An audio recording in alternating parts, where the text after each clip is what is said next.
It's the MMA Junkie Radio pre-show. Got a large crowd today. We had a large crowd in the studio today. I mean, I think we're compensating for what's at the desk, but don't worry, it won't be for long because our fearless leader is actually here. He's not on camera, but he is here.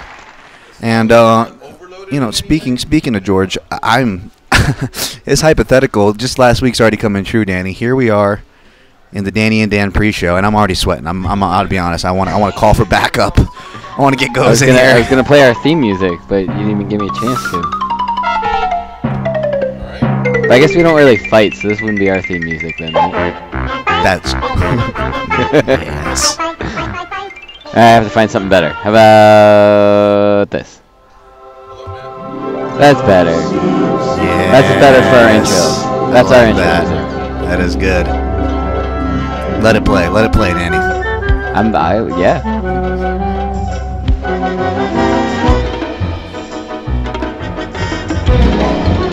So if you're just logging in, wondering why Dan is just sitting there, Goes is on vacation. I am in New York City, and George just walked in. So, how is everybody doing this morning?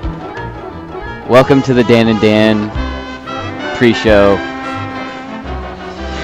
where we'll be talking all Simpsons all the time. And some MMA, of course, in a few minutes. But for the next minute and a half, all Simpsons all the time. Only Simpsons. Okay. Yes. Only Simpsons. Only Simpsons during the pre-show. The Dan and Dan pre-show is only about Simpsons. So let's get your best Simpsons quote commented in the chat right now. Martin's giving a lot of thumbs up. I would ask if anybody knows my favorite Simpsons character, but I don't even think they do. That would be an unfair question. I think I do. You do? It's not is it Dr. Nick? No, he's got the really easiest catch line. It starts with an H. It's 2 syllables. It starts with an H? Oh, Nelson? Nelson's your favorite? I love Nelson. He's not bad. It's not bad. Stamp collection, right? That's him, right? Yeah. He doesn't have a high. You give him a very high pitched voice. It sounds like Rod. That's true. Rod. Coming up in a minute, by the way. Yeah. What's your favorite Simpsons quote of all time? We got less than a minute. Oh. Stamp collection, haha. Gosh. That's your favorite one of all time. I think my favorite one is the one I was always talking about with where Homer's running on the treadmill and Agent Mulder and Scully are looking at him, and Mulder goes, "Scully, what does this test have anything to do with if he's telling the truth about aliens?" And she goes, "No test, just thought he could tend to lose a few pounds." That's so good. Again, they're one of the best caricatures of celebrities right there for The Simpsons. All right, we are coming up in just about 10 seconds. 10 seconds we're coming up? Okay. Yeah, sorry, I'm coming up in 10 reading. seconds. By the way, Joseph Benavidez joins the show today in studio for the entire show. Yeah, he does. All right, coming up. Stand by.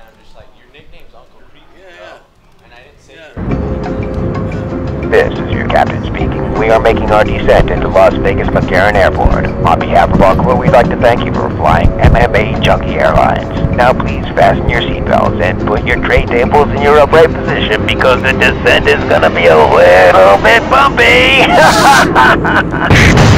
Alright, Junkie Nation, it's time to roll, baby, on MMA Junkie Radio with Gorgeous George and Goes. This is what we doing while we do it, baby. All night long, we rollin'! Yeah! The MMA Junkie Radio revolution is upon us. Can you dig it? There's no escape. No escape. Through the vast frontier of cyberspace and through a sea of stars in outer space. One small step for man, one giant leap for mankind. We've solidified our combat communications stranglehold.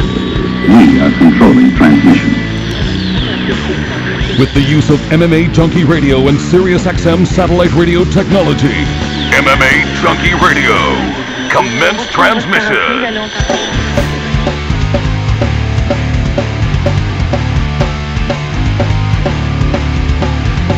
Live from MMA Junkie Radio HQ in the fight capital of the world, Las Vegas, Nevada.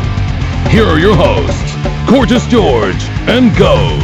From the fight capital of the world inside the beautiful Mandalay Bay Racing Sportsbook, you are listening to the MMA Junkie Radio Show, the only show that matters. I'm your host, Gorgeous George. With me, as always, is Dan Tom, our fight analyst. Back east, Danny Otto will be producing the show, and our special co-host for the day, Joseph Benavidez, a.k.a. Jiu-Jitsu, a.k.a. Joe B1 Kenobi.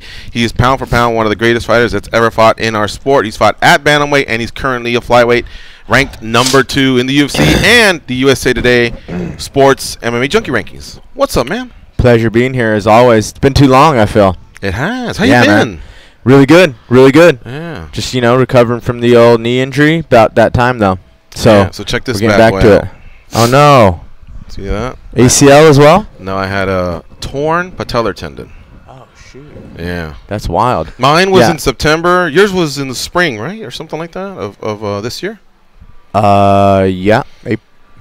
May? Yeah. Yeah, May. Yeah. A full tear ACL? ACL, LCL, PCL, and meniscus. Yeah. It was crazy. It's like the scene from Jaws. You guys are about to compare scars right now, right? Yeah, I think so.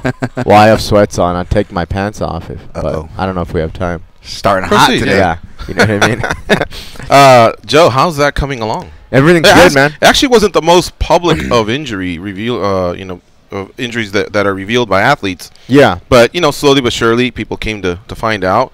Yeah. How is that recovery coming? One thing I saw about 3 months ago was just you running on a treadmill, and Megan was extremely happy for you. But a lot of times happens since then. You're a younger guy. You're in shape. I'm sure your recovery has progressed. It's been good. Yeah. When the injury happened, I didn't say anything about what it was. I just said, hey, suffered an injury in training. I'll be back. Not fighting in New Zealand. Right? So, fight. Yeah, so I get so many tweets and Instagrams and stuff talking about, when are you going to fight again? Why are you out? Blah, blah, blah. Why do you just, post weird pictures and art and not train? Why do you just go on vacation? And, people don't know. And then they'll hit up Megan and be like, what's up with Joe? You're at the UFC fights and he never is. Tell him to get back in there. And they don't even have any clue, these people. But I mean, it's not anything, that I'm going to every day, bug people with. I'm injured and I'll be back. That's kind of all there is to it. So in the meantime, just go to UFC Performance Institute every day for PT.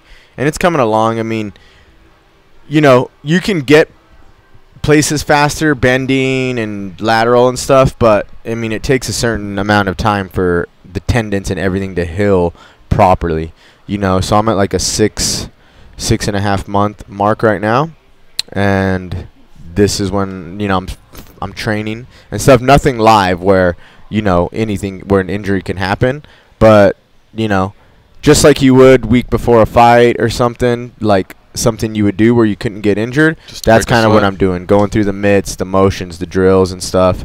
So nothing live. So I'm getting there and shooting for hopefully a March, April return next year. It's about a 9-month injury from when ACLs really started popping in the NFL, and I'd read about them a little bit more. So it sounds like you're 2/3 of the way there. Now, granted, science is advanced.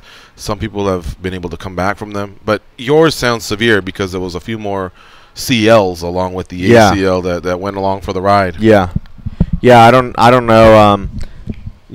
I mean, the ACL is the worst one. I mean, you're going to be out regardless. If I just tore that or tore everything else, some of the other things weren't necessarily all the way torn, but they went into the surgery and the doctor's like, hey, let's clean this up. This could use a little something.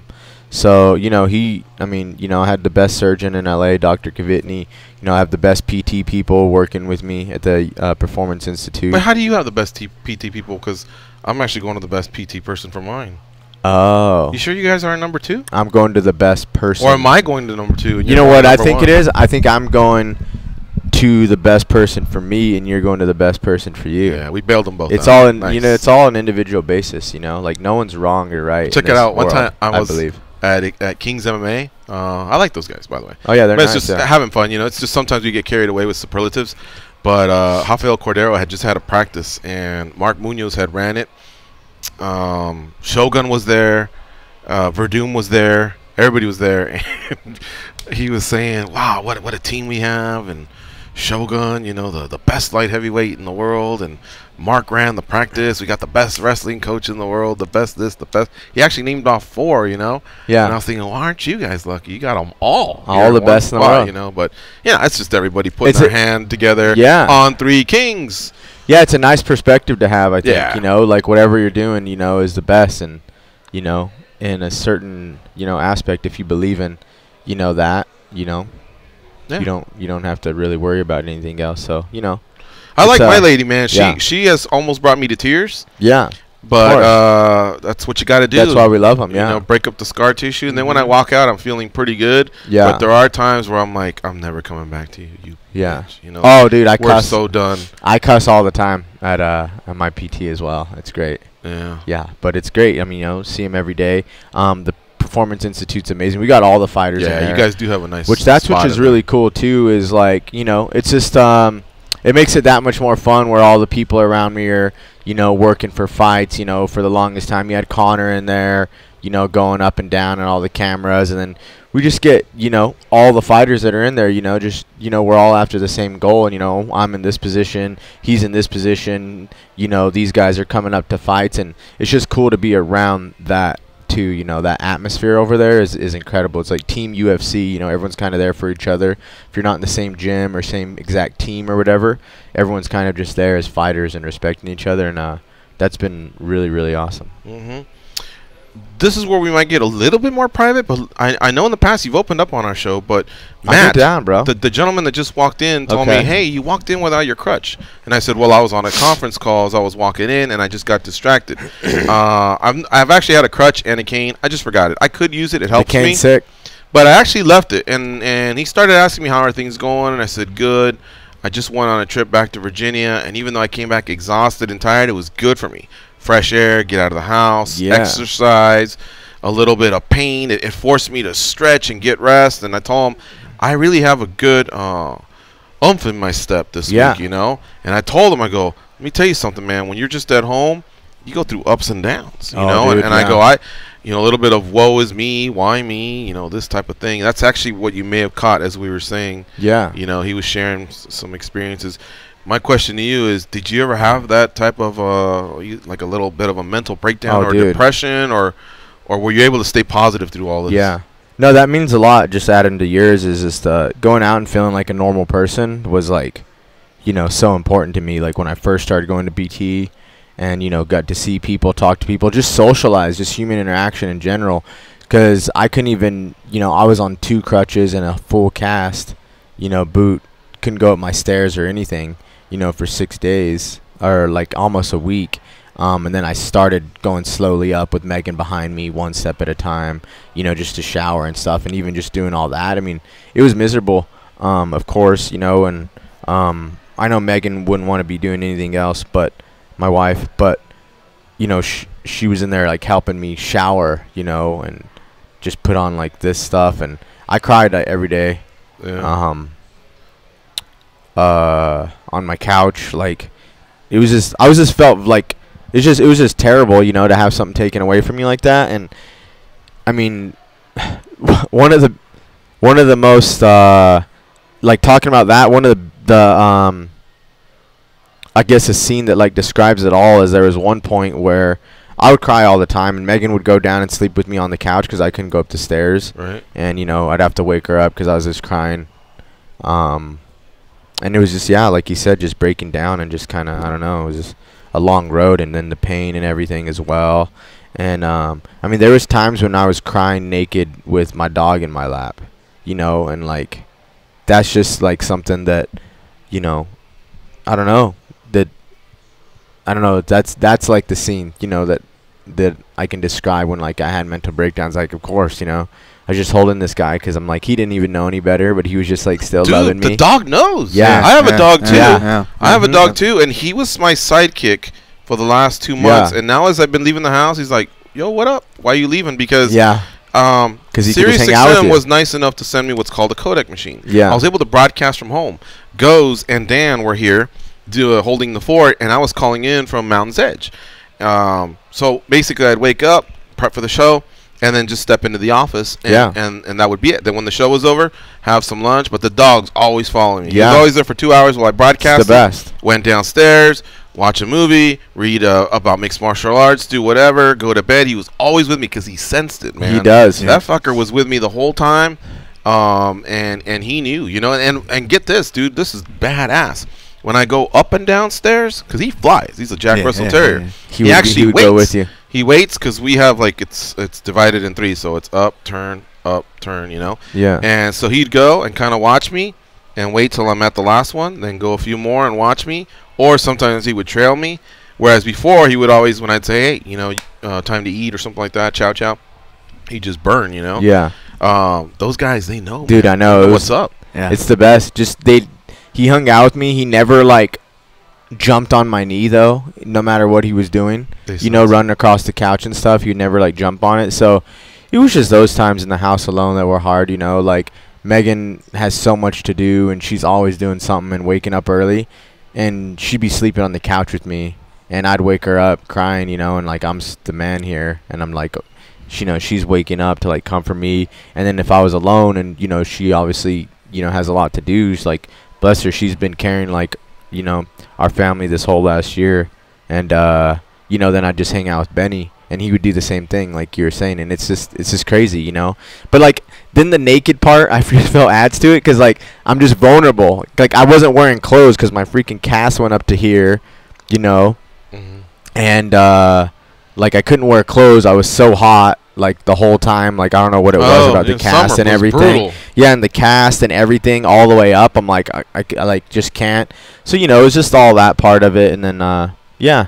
I'm glad you clarified it was you naked crazy. on the couch. I thought you and Benny actually take showers together. But Oh, we do take showers. Oh, you do? Okay. Me and Benny was naked with me.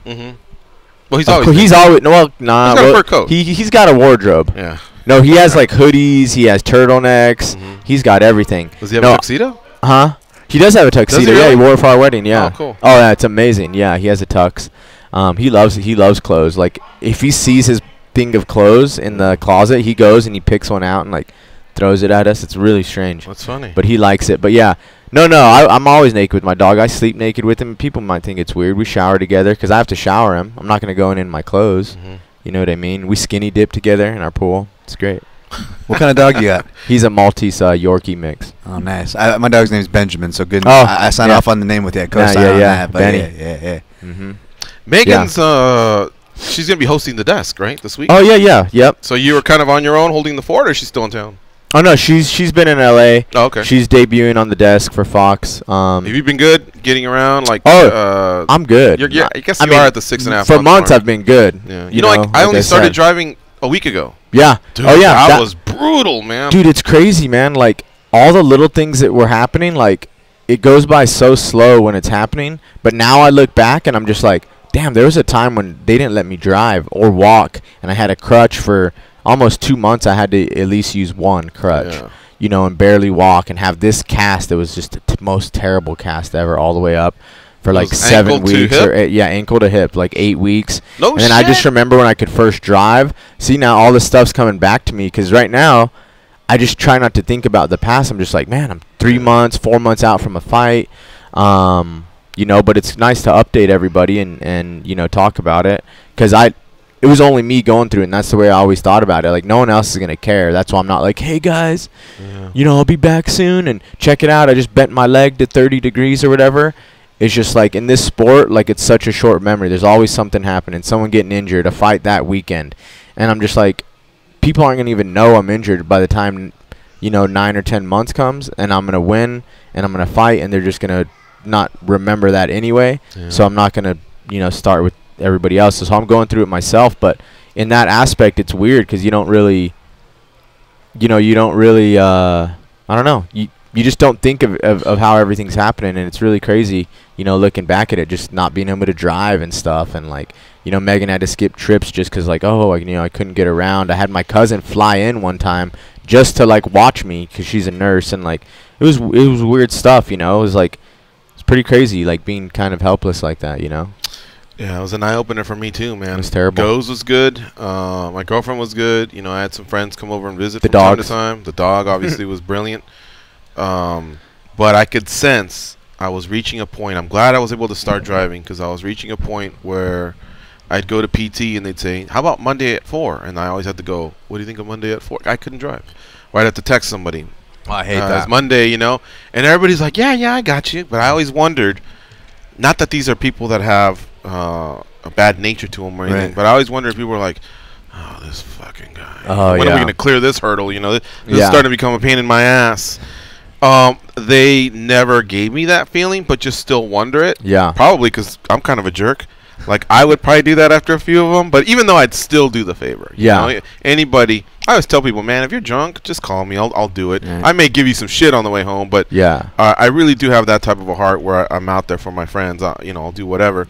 But you know, this was an Hard eye-opener. relying on people. This was an eye opener. You guys are even opening my eyes just listening to you talk. I've never had to do surgeries on my knee, thankfully. But you know, like as many listeners know, I had concussions that took me out for a minute. And I want to ask you this, Joe, because you know I can relate in the sense that I love martial arts, but I never competed professionally. I never made my living off it. You know, Okay. as you do. So was it helpful to maybe talk to like other fighters who went through like the same thing and like kind of opening up, you know, whether it was, you know, behind closed doors or whatnot, or any of those experiences, have those to No, help? actually, that gave me so much like optimistic hope and everything. Like the crazy thing with the ACLs is you do it and you just like that's the nightmare of the injury. Right. You know, you're always like, dang it, like that's your last thing you want to do. So when you hear it, I mean, it's just like it just takes your heart like right out of you, and you can't even imagine like how the future is gonna be from there. But crazy enough, like once you get it, so many fighters are like, "Oh man, you know, I went through the same thing." He's like, "How's it going?" And I'm just like, "You did?" And it's all these fighters you would never think had ACL injuries, and that was going back to what I said earlier. Like this sport, everyone has such a short memory. No one remembers that someone was out for 9 months with an ACL injury. I mean, Pettis, Dotson, McGregor, you know, yeah. St. Pierre. Like St. like- Pierre's torn like I think each knee twice. Cruz. Dominic Cruz, obviously, which people Right, was Cruz. more, you know, because it was so long. But it's just I was just like, "Oh, you did?" And like me from an outside watching in, just like any fan is, I'm even more in the sport, and I didn't even know these things or wonder them or think about them. So no one else is gonna know or like think. It's just, you know, it's minor to everything else that's happening in the sport. You know, like I said, I feel like it's only really happening to you. No one else is going to think about it or care besides your closest people and family and the people you're asking for rides and the people you're waking up crying and giving you showers and stuff, you know. Like they're going through it, obviously, you know, then you start with the PT and, you know, your coaches, and then you build on your other people that are, you know, getting there for you. But other than that, yeah, it was really cool. Just, you know, even other coaches like, "Oh, I just had, you know, X go through it," and you're just like, he just fought though, he looked amazing, and you don't know he had an ACL injury. So yeah, it was really cool like hearing that, you know, because there's so many people out there that didn't and come back just, you know, better than they were. I felt the same way in regards to talking with professional athletes or just not professional, just normal people, I should just say, about just concussion and stuff, or just something you went through. You know, if you meet someone who had a patella surgery like that, you have to go through like, oh, well, I'm gonna remember. You know, you're gonna kind of relate to that. So I guess speaking of, you know, breakthroughs, was there like positive crying breakthroughs? And I say that because specifically, I remember going onto the mats at Extreme Couture. Like the first time in 6 or 8 months, I was like, too dizzy to grapple, and I got to the point where I passed my vestibular therapy. I'm back on the mat, and I remember, I don't know what brought it about, but I started like tearing up because I was just so happy to be back there. And again, this is just me, average Joe. But what about professional Joe? Like, do you have any of those positive breakthroughs, and you're back in? And I had positive breakthroughs. Let me see. I don't know if I cried positively as far as like progress goes, you know, like, you know, my wife would, you know, when I started running or whatever, and I just thought it was cool. I was like, no way, like, you know, I thought it was great. But I had those positive breakthroughs like while she was like just caring for me and stuff, you know. I wouldn't cry because I was like sad, but I'd be like, wow, like you fucking love me, you know, like like stuff like that. Like I can't believe you're doing this, and like thank you cries, you know, not like not like, oh my God, I'm running, like, oh my God. I wish like, I could run, man. Yeah. I could like, take a jog. I wish. Yeah, I didn't get those, but I have a while just to go. just like not awakenings, because I already knew, like, she would do anything for me, but like as it was happening, it was more like happy cries, like, God, I'm so grateful I have you in my life, and you're like right here doing this for me and doing everything for me, so things like that. And those were all positive, those kept me going, because then you have somebody else that you care and love about, like, sacrificing their time and stuff for you to get better. So you're just like, I better, go to PT and do my best, and and just everything. It's just inspiring. So those were breakthroughs, but none specifically like progress. But I think that is progress, mentally, emotionally, all that kind of stuff. That's huge, man. Yeah. And that UFC PI, man, that's a great spot. It is great to recover from. It's like amazing. Good timing as far. An injury's never great, but I guess if you were going to get one, I was thinking of two things. A, that Performance Institute being based here in Las Vegas. For 10 years you lived in Sacramento. Now you're in Vegas. Yeah. And then the other thing, of course, is the flyweight division. It is slowly sorted its way out where when you come back again, there may be paths to you coming back and competing again for gold. Yeah. And in the meantime, you didn't have to worry about it for 9 months. Yeah. Or a year, or whenever it is, or you get around to it. Yeah, that was like not comforting, of course, but like it was almost like one thing. I honestly, while I was fighting, I miss fighting and I miss competing. I wanted to fight Ben Nguyen, even though he was number 13 in the world. But in a way, just you have to kind of look at everything positively. And, I kind of look at the division, and I'm just like, all right, I've been here in the top scrambling, seeing what's going on for the longest time. I have 6 wins in a row. Like, maybe when I get back, things will work themselves out, you know. At the time, I wasn't an option. I'm fighting Ben Nguyen, but maybe when I get back, I will be, the only option, or things will mix up. You never know what can happen. Now I think there's a ton, going towards the division.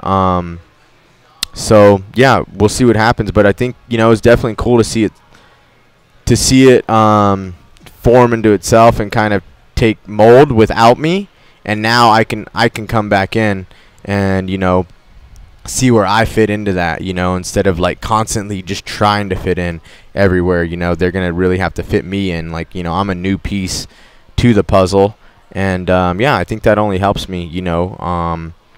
Still ranked number 1, the last guy that I beat, who was number 2, he just won as well, but not very impressively. They didn't even give him an interview, I don't think, because they don't want him to say, like, put it in his head that he's going to go. Yeah, I don't think they wanted to, like, I don't really know, there's always time and stuff, so, but I wouldn't doubt that either, because, he's had 2 pretty impressive wins and only fought Mighty Mouse once, where I fought him twice, going for a third. But yeah, it's cool just to see it play out. I still wouldn't be surprised if they gave Henry a title shot, just because he's only had 1 and has 2 wins. But it's been nice. Like I said, I have to go and they have to like fit me in now, not just like, oh, he's still there hanging on.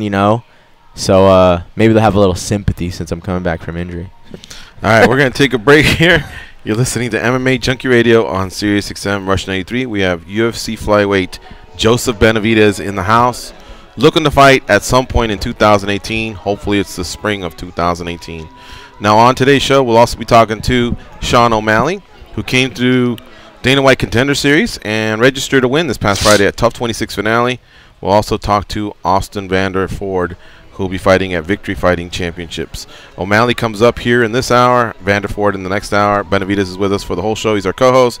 We'll talk about the flyweight division, his continual recovery, conversation about the recovery from the ACL, LCL, and MCL, and meniscus. A lot of stuff going on in Joseph's knee, but he's way, way better. So we'll talk about all that when we come back.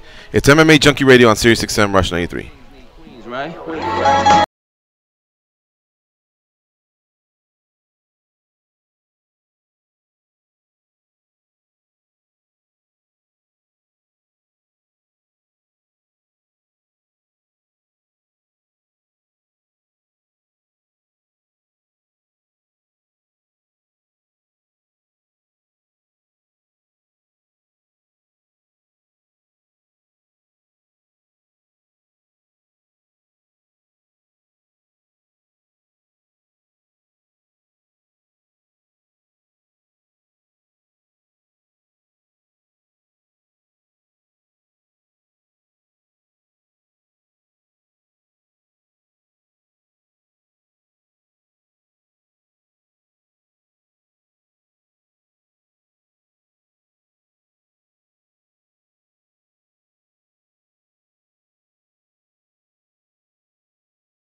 charm, compassion, common sense. These guys have none of that. You listen to them, so you're no better. I am awesome, though. They are Gorgeous George and Goes. SiriusXM wants you to turn on the joy this holiday season with your chance to win a trip for a trip to one of the 4 All-Star sporting experiences. The 2008 Pro Bowl in Orlando. The 2018 Pro Bowl in Orlando. The Honda NHL All-Star Game in Tampa. The NBA All-Star Game in Los Angeles. Or the MLB All-Star Game in our nation's capital. For official rules and to enter, go to SiriusXM.com/All-Star-Trip before January 2nd, 2018. No additional purchase is necessary to enter or win. The sweepstakes is not sponsored, administered, produced, or executed by either the NHL entities, the NBA entities, the MLB entities, or the NFL entities. All right, folks. We are going to go to our next guest of the day. I'll tell you something about this guy. Dana White Contender Series, obviously, you know I'm a big fan of. It blew up in the summer. I'm a Vegas guy, so I was able to catch about 4 or 5 of these in person. I love the vibe of it, even though it's intimate. You can hear the corner instructions. You can hear the fans. Each guy and gal is allowed to bring some family members. So I've told the story like 3 times. I'm going to tell it one more time, and then I'll put it to bed. Sean O'Malley, who's our guest, he's on hold. He was going to be fighting Alfred Kazakayan, I believe. He was an Armenian fellow. Well put together, but he had a family member that was really loud, and they shifted his family over to our side. He comes over, he goes, I hope you guys don't mind a loud fucking fan, because I'm going to be cheering and swearing, and my guy's going to win. When I make a prediction, when I guarantee it, they never lose, and my guy's going to win. He's gonna beat this guy, and you guys are going to have to put up with my big old mouth, you know? And we all kind of just like sat there thinking, okay, you know, I mean, we're not cheering for anybody, but okay, do what you got to do. To Alfred's credit, he actually came out and fought well early on. And this kid, Sean O'Malley, turned it on, man, and beat him. And everybody was dying to say something to that other fan, but then we thought, why? You could already tell he was so disappointed and so livid in himself that there was just no point in saying anything. Like, hey, you got anything to say now? Or how about that guarantee? You know, nothing like that. We just let the dude do whatever he has to do. This guy was the star of the night, Sean O'Malley. Back there with Snoop Dogg hanging out. But either way, I think he was filed under, let's just see what he's like. You know, let's just see if he can develop. Then last Friday, I'm watching him kickbox. Fuck, dude, he's the real deal. He's no joke, man. I'm a fan of this Sean O'Malley guy. He joins us now on MMA Junkie Radio. What's up, Sean? How you doing? What's up, guys? How are you? Great, man. Welcome to MMA Junkie Radio. You're on with George and Dan, and we have UFC flyweight Joseph Benavidez here with us. Thanks for doing the show. Yeah, heck yeah. What up, Joseph? What up, brother? We met in the PI. Oh, did you? Oh yeah. Yep. We hung out very much.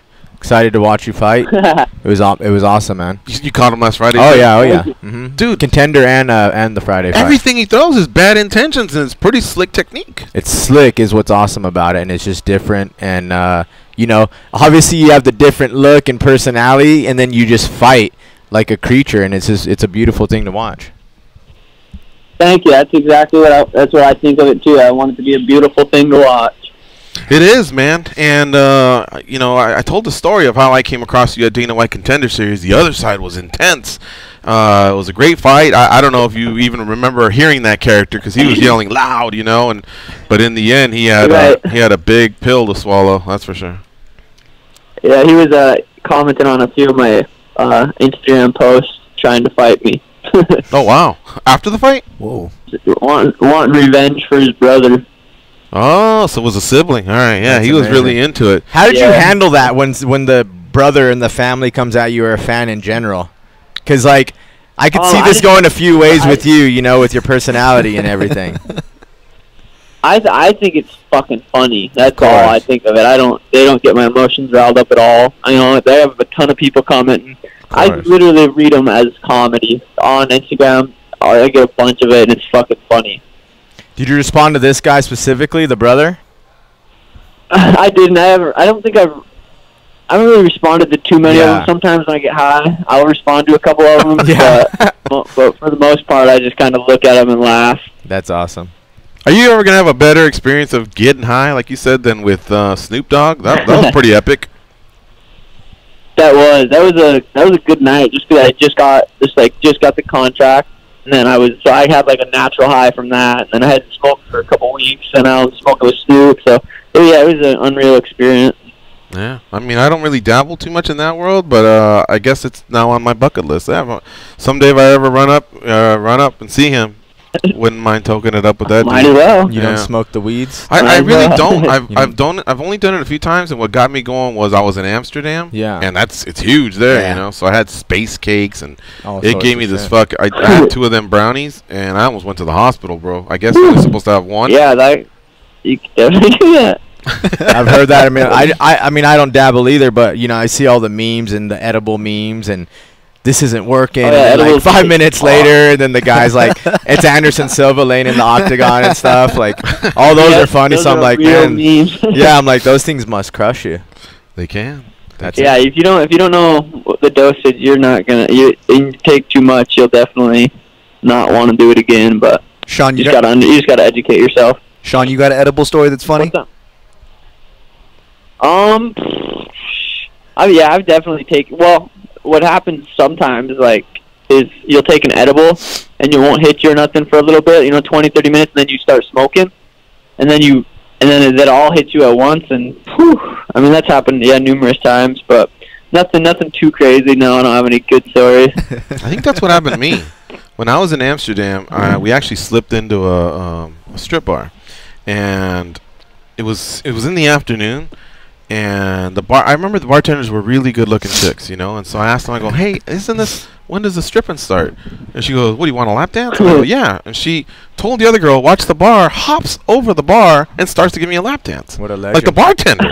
And I was like, damn. And she was hot, dude. And in the middle of the dance is when that second space cake hit me. I actually picked her up, and I go, we're done, because I thought she was grabbing my money and my passport. So I started tripping. I started thinking like I've been set up and she's gonna take everything and rob me. And so I actually picked her up and I go, we're done. I grabbed my buddy, I go, let's get the fuck out of here. And it was actually the best lap dance I was getting at the time. So that's how much I was tripping. Damn it. Ruined it for you. Yeah. All right, Sean O'Malley, our guest here on MMA Junkie Radio. He's coming off a big win at the Tough 26 finale. Man, you improved a lot just in these 6 months or whatever it was, from July to early December. Everything you were doing, you did do in the summer, but like we were saying with Joseph here, you are picking up a lot of power in a lot of your strikes to go along with the technique. Yep. Yeah, that last Contender Series, I definitely feel myself. I've improved a ton in all aspects of MMA, striking, grappling, all of it.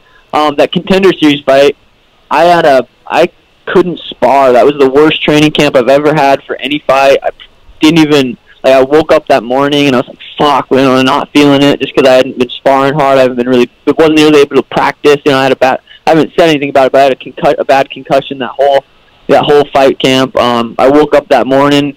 I had headaches. I was like, fuck. I just knew I had to go in there. I was just thinking I got to go in there and scrap and just make it ugly, just do whatever I got to do to win it. So, and it worked out perfect. So, yeah. But, yeah, I feel like I've definitely gained a lot of skills from that fight till that last fight.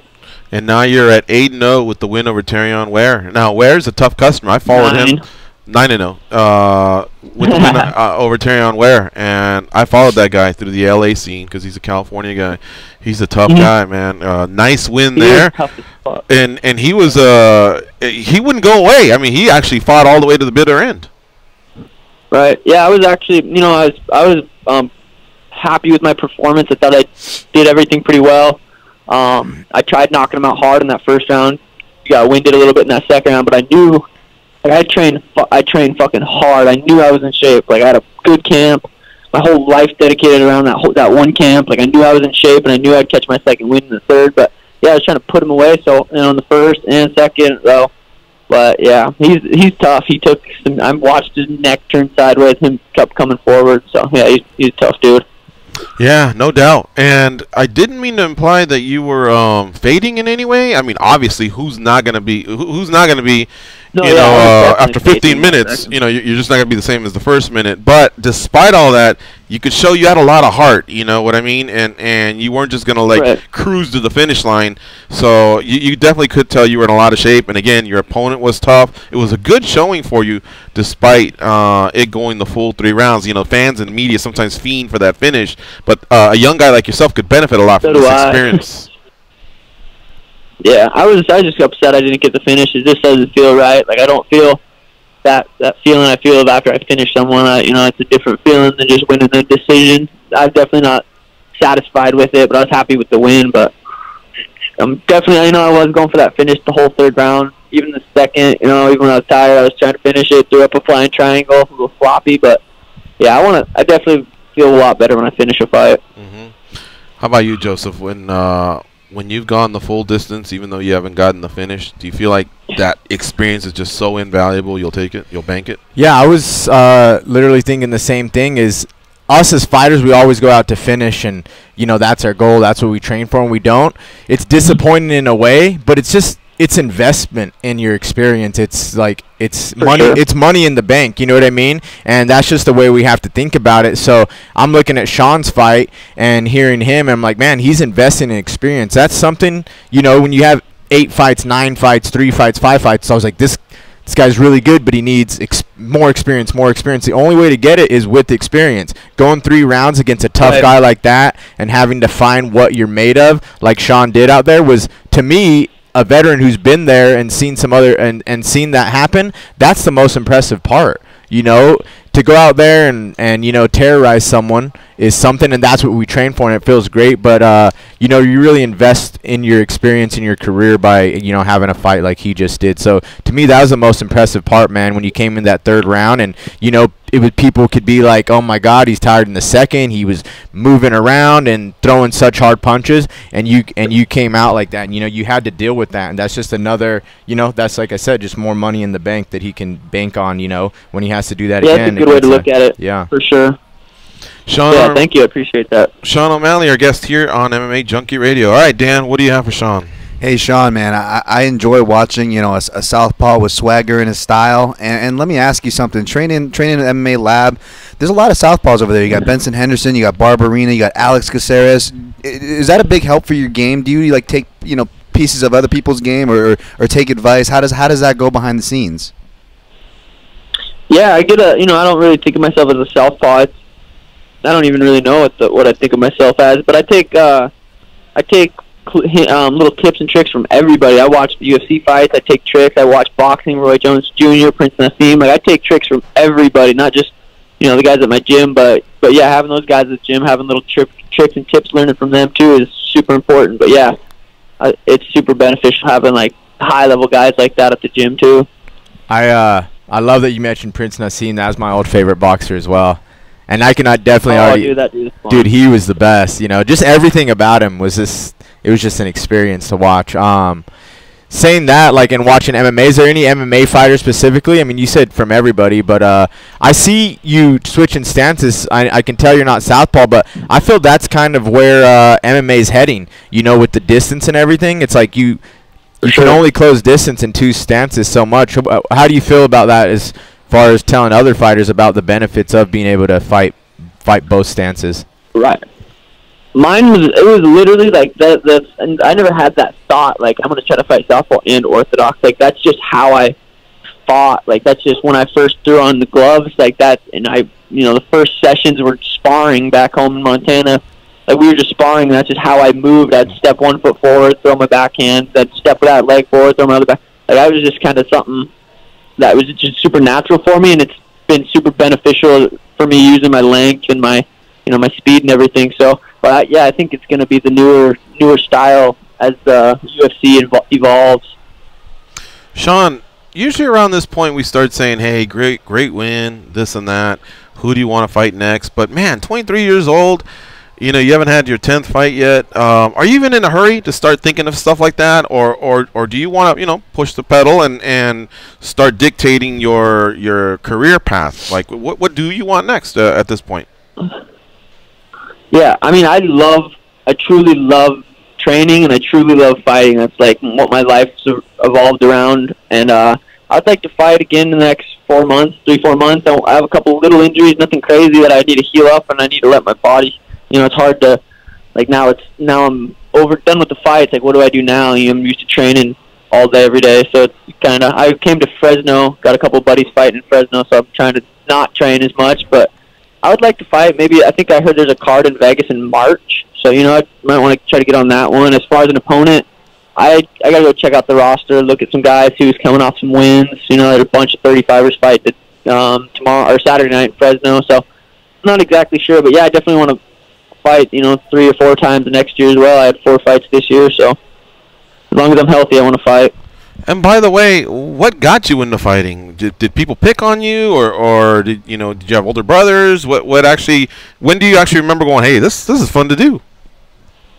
I remember I was in Utah with my family on a trip. I think I was 15 or 16 years old. My buddy called me, and he said, "Hey, you want to come check out this fighting gym?" And I was a little fucker. I got not like picked on, but I kind of wasn't confident walking through the high school halls. I felt always like I was watching my back. So I was like, hell yeah, I want to go. And I literally my first day was it was jiu-jitsu, and I wasn't too big of a fan of that, but we started boxing a little bit, and I just loved it, just kept training, so it just never stopped. Wow. Well, I can't wait.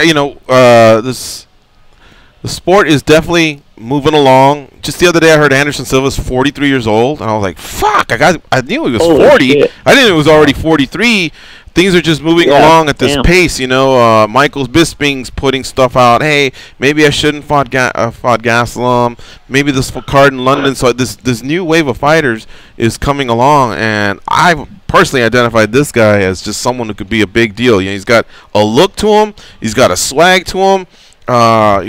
Gave us a fine interview right now, so I'm rooting for you, my man. I hope you're one of those in the next generation that goes out there and becomes a star in the UFC. I will, and thank you. I appreciate that. Sugar Sean MMA is his Twitter handle. Give him a follow, folks, on Twitter. Sean, thank you so much for doing the show. It was really nice to meet you, and good luck with everything. Yeah, thank you, guys. I appreciate it. That was a fun interview. All right, thank you, brother. Continued success, man. Yeah, see you guys. Easy. See ya. All right, there you have it, Sean O'Malley. UFC matchmaker, me playing right now, and you know who I'd love to see him fight? Maybe the kid has to get a win in Fresno, but they're both from contenders, is Benito Lopez. Oh, yeah? Oh, wow. Yeah, the tall kid. He got the the fight of the night, and he's fighting in Fresno. They're both coming off contenders. I want to say they might both be undefeated, too. Yeah, they are. And they're both super tall, wild. bantamweights, really, really fun styles.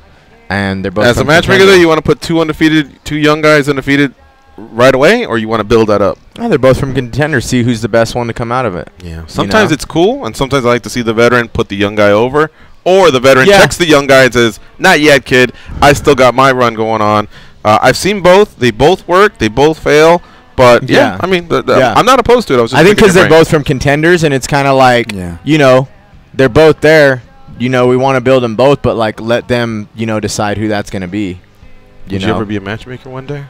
That'd be awesome. I think it'd be really fun. Yeah. All right. Yeah, I think it'd be cool. I think it'd be cool. And short guys are matchmakers. Well, damn it, Mick Maynard came and ruined everything. But I was like, it has to be another short guy. When I would hang out with Sean and Joe Silva, right? I'd be like, it's customary. Yeah.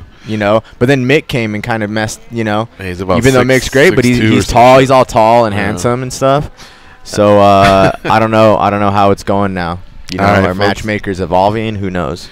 You're listening to MMA Junkie Radio on SiriusXM Rush 93. We'll be right back. Joseph Benavidez in the house.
Pump, pump, pump, pump it up. Pump, pump, pump, pump, pump, pump. Hey, idiot. Yeah, you. Can you please tap that rather large fellow on the shoulder and tell him it's time for more MMA Junkie Radio with Gorgeous George and Goes? Thank you. SiriusXM is giving you the chance to win a trip for two to Los Angeles for a private holiday concert with the Brian Setzer Orchestra at the Troubadour. Our winner will meet Brian Setzer and take home one of his signature guitars. For official rules and to enter, go to SiriusXM.com/Setzer Christmas Rocks before December 8th. This contest is only open to those with SiriusXM before December 8th. No purchases necessary. Let's talk to Brian in Boston. He'll take us to the top of the hour. What's up, Brian? How you doing? Hey, boys, doing well. Cool. Quick comment. I've been a fan of the sport for a long time, as have you guys. And I always find myself, with some pushback against casual fans who don't understand the violence, don't care for the violence. And then I look at last weekend's card, which was just a symphony of violence and technique. And, for the MMA fan, it was the best thing to watch. But again, I got pushback from, friends of mine who just don't appreciate the sport. And then I saw on Twitter and on their websites, and George, I know you saw it too, is the Diego Sanchez match when he let that young man submit him in the middle of the cage. Right. And I just, I want people to see fighters as, Diego Sanchez. I don't think there was one thought in Diego Sanchez of self-promotion. He wanted to give that kid a thrill, and he did. Yeah. So you take the violence of last weekend, and then you take what Diego Sanchez did, and you dovetail them, and that's why I love this sport, man. Yeah, exactly. For those that don't know, there was a young man with Down syndrome who had always wanted to compete in an MMA fight, so he had an exhibition match against Diego Sanchez, and Diego went out there, competed with him, some pairing and some punches, and made it as competitive as he could, and then allowed the young man to win. It was amazing, man. It was. I think I retweeted like best thing I've almost ever seen on Twitter. It was really, really cool of Diego to do that.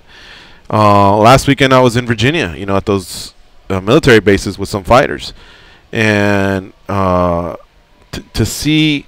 So I was with Uriah Faber, James Vick, and Jens Pulver. And just to see how good they are with the fans in that setting, how good they've always been. MMA fans are really special. I don't know if we'll always have it this way because we're 24 years in, and who knows, maybe 100 years in, like football players, baseball players, they'll be so rich and untouchable that they won't be like that. But for right now, that's what makes the sport so special is they do interact with fans on Twitter. They do hang out with fans after fights. You know what I mean? They're very, very approachable. And they're very unique, kind-hearted individuals, despite the fact that they go in there and get paid to be violent.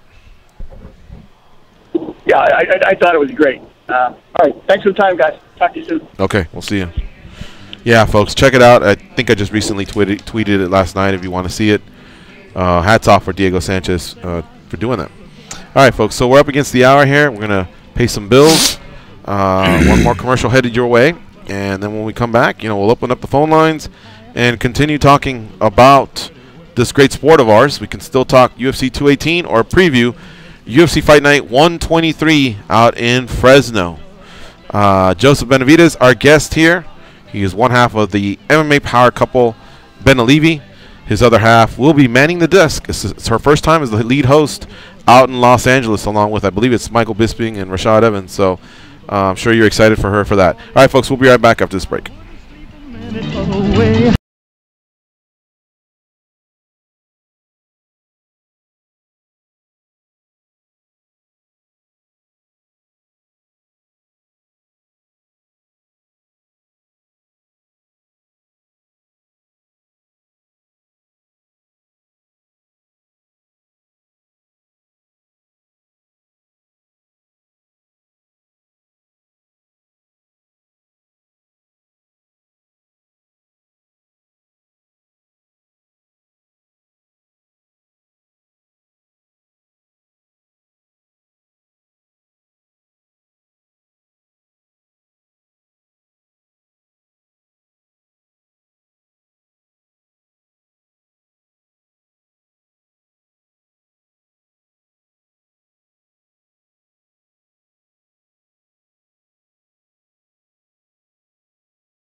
one season, but it's 60 I know, episodes. but like any like. I know.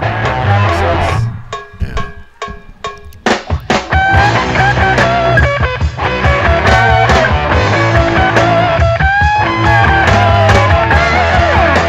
Mississippi Queen, if you know what I mean. Mississippi Queen, she taught me everything. We're down around Vicksburg, around Louisiana way. Live the Cajun lady, call her Mississippi Queen. You know she was a dancer. She moved better all while the rest of them dudes wasn't getting naked. But I beg your pardon, now I'm getting mine. All right, here we go. It's the second hour of the MMA Junkie Radio Show. We got UFC flyweight Joseph Benavidez in the house. Joseph, I gotta ask you, 'cause it's our job, but you hold an ace up your sleeve in that, regardless of what happened on Saturday, with the exception of had Pettis won. Well, really, there's one of two options. But if Cejudo won, I always felt like your win over Cejudo about a year ago still held some weight and could hold him off. Now, you're right. You've had 2 shots at Demetrius. He's only had 1. You never know what the matchmakers will do. But a third option has popped up in Dillashaw. Dillashaw wants to fight Demetrius. If I'm not mistaken, I know Team Alpha Male had their beef, but you seem to be pretty cool with all of them, including TJ. What happens in a situation like that? I believe that if TJ fights Johnson, you're probably rooting for your friend, but at the same time, will you fight your friend if Dillashaw wins, if you are presented with the next matchup? So how do you even handle all that? I think it's an awesome matchup for one, and it's something like the flyweight division, needs, which is awesome.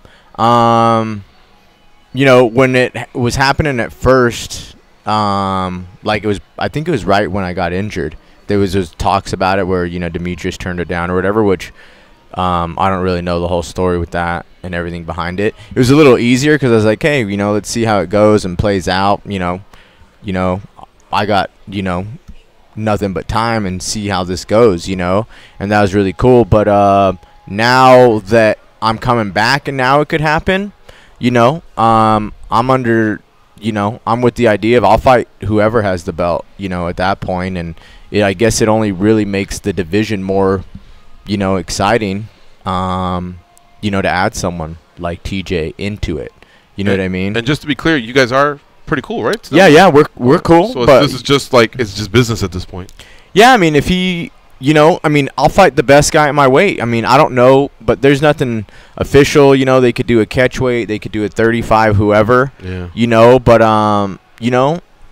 in this sport, it's crazy like that. And I fight to be the best. Whoever's in my weight class. And if that's what it is, we've fought a million times before. The battles in Sacramento. Yeah, exactly, or Denver or wherever. And I think it's a good thing. I would never expect anybody to what is it called, compromise like their career for somebody else, just like moving from Alpha Male that I did and TJ did or anyone else does to better their career and their family and everything. Yeah. So I've been with it 100% of time, but by being with it and knowing it's a great idea, I also know, there's a possibility there, a small one at that, because I'm sure, we'll both maybe try to, somehow get around it. Maybe that's why it was happening at the injury. But now that it's there, you realize there is a possibility at that. And like I said, I fight whoever is the champion, in my weight class. All right. Got to respect that. Nothing malicious. It's just business. You've done it before in the practice room, so why not get paid, right? Yeah, of course. Love it. Joseph, at one point as well, competed at bantamweight. That's how I got to know him in the WEC. He fought Dominic Cruz a few times. He also fought Miguel Torres. You got a great record as a bantamweight. Would you ever return there at all at bantamweight when you do come back? Will it always be flyweight for you? And I ask just because it seems like people are floating around just to either stay busy or to maybe dip their toe and know that if while this is actually happening over here, I can maybe create a path for myself over here, like something like that.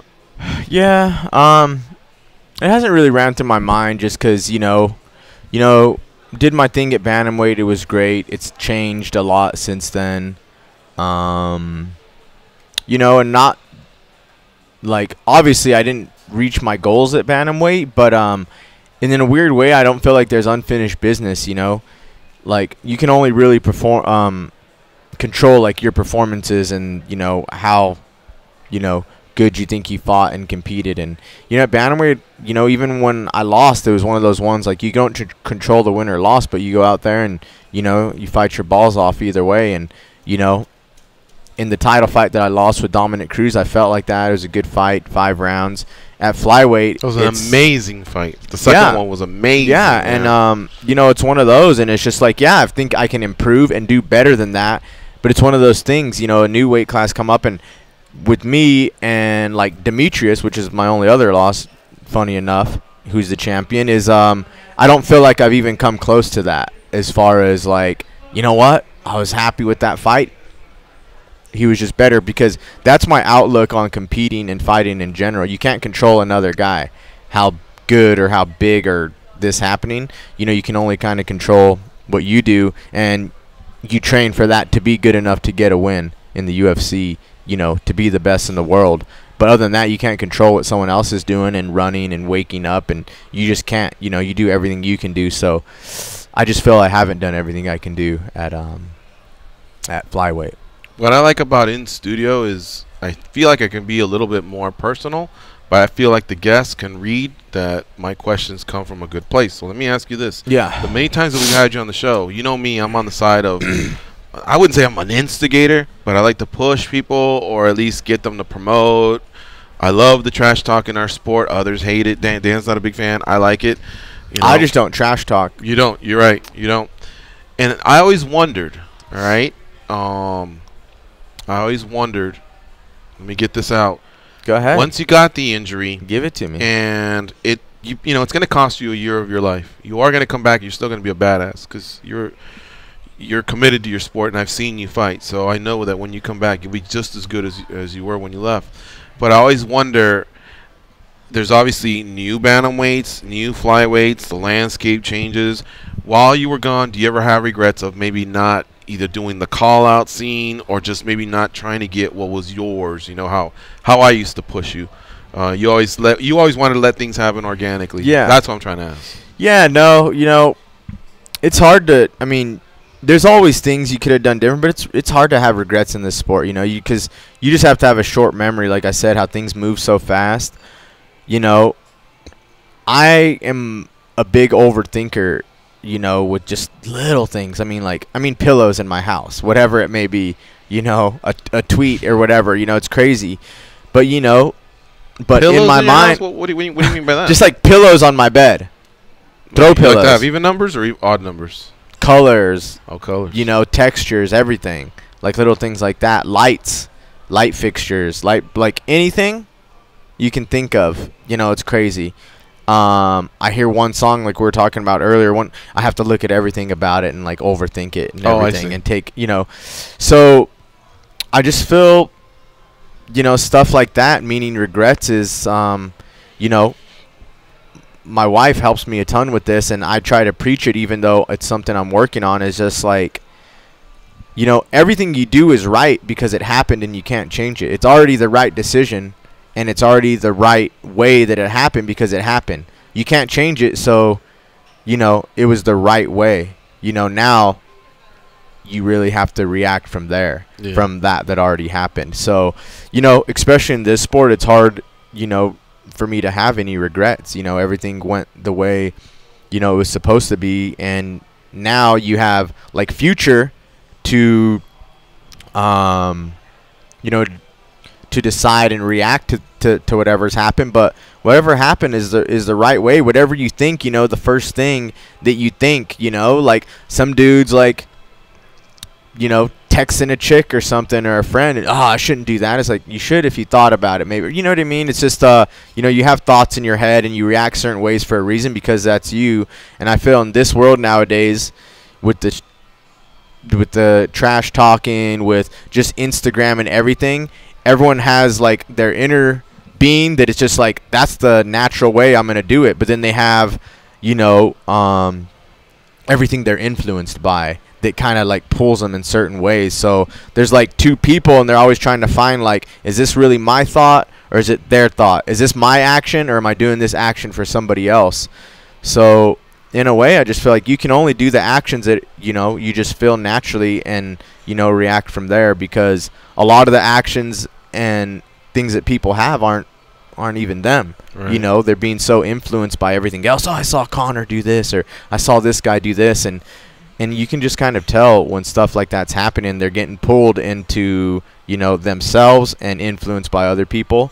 So it's really hard, I think, to be yourself and do exactly what you feel in this day and age. Not in just fighting, in general, in anything, dressing, talking, doing anything you want to do. So it's just something that I try to practice more. It's just like, if I did that, that was me, and that's everything that I am, without being influenced in a way.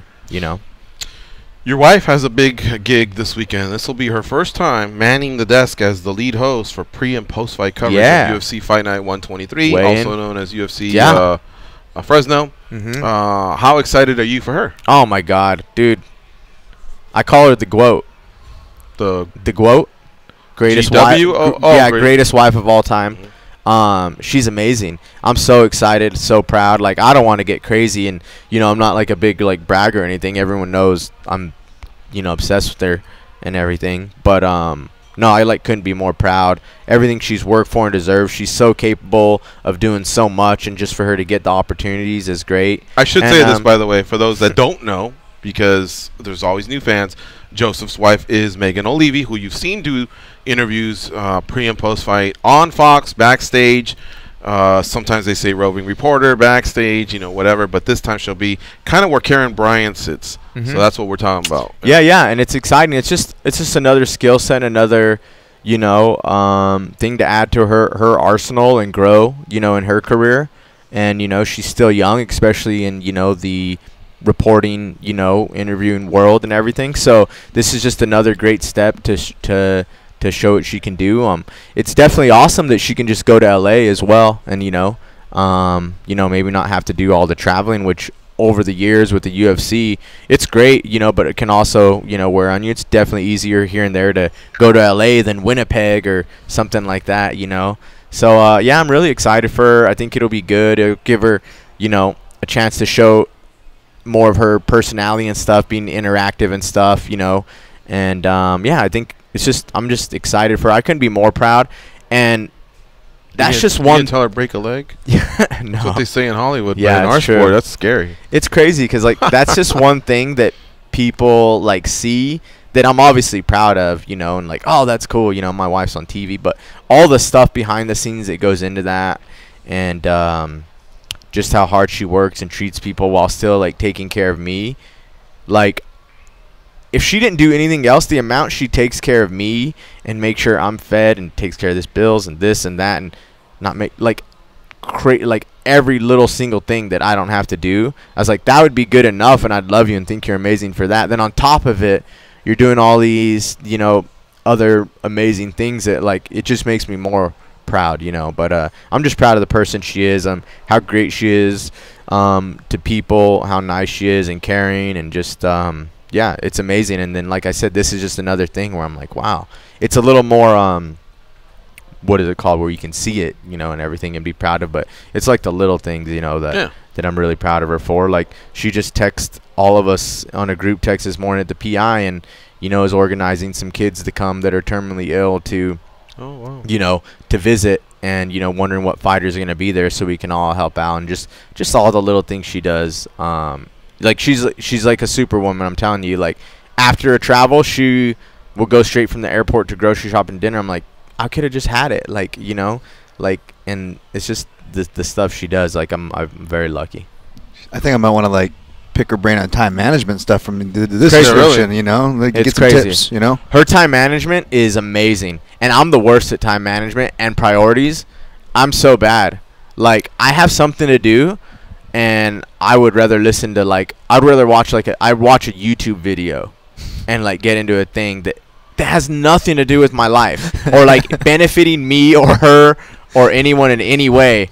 But I'm just like, oh, I wonder what this artist who, you know, did this painting that Kanye's music video was inspired by has to say. And I'll watch like a 20-minute interview with them. And then, Oh, no, but I'll do 3. I'm like you, similar. But I'll do 3, and you got to catch me. 20, oof. Yeah, but if it has nothing to do with me, yeah, sometimes I just tune out because I guess that interest sparks an interest in something else. But I can get lost on YouTube. Yeah, and dude, that's it though. The time management is like her thing. She takes it of everything. There's never any downtime, and if it is, like, she has everything done, and she's like, now I'm gonna sit down and watch my reality TV and hang out with you and the dog. You know what I mean? But other than that, like, it's crazy. So, you know, we work very well like that. Because if she was bad at that too and we're the same, we'd get it. What did you think of, we broke it on Junkie yesterday. It's official. Stipe Miocic will defend his title against Francis Ngannou at UFC 220 in Boston, Massachusetts. It's a 1-2 punch because in the light heavyweight division just a few days ago, that became official. Daniel Cormier will defend against Volkan Ozdemir. So 2 title fights coming to Boston. Dan, what do you think of that match? I can feel the power. Amazing, isn't it? Yeah, we get it quick. Insane. Yeah, so that we obviously know that Stipe has come to some sort of an agreement there. I know there was a little bit of a contract issue. And Ngannou, he said it right after his fight in Detroit, Michigan. I'm healthy. I'm ready to go ASAP. I wasn't around for, you know, Muhammad Ali versus George Foreman, but does this got to be like something? I got to imagine it's got to be something like this, right? It's pretty big because you got a guy in Miocic who, when you talk about greatest heavyweights ever, for the last 2-3 years, the talk was Kane, Fedor, and Verdum. Yeah.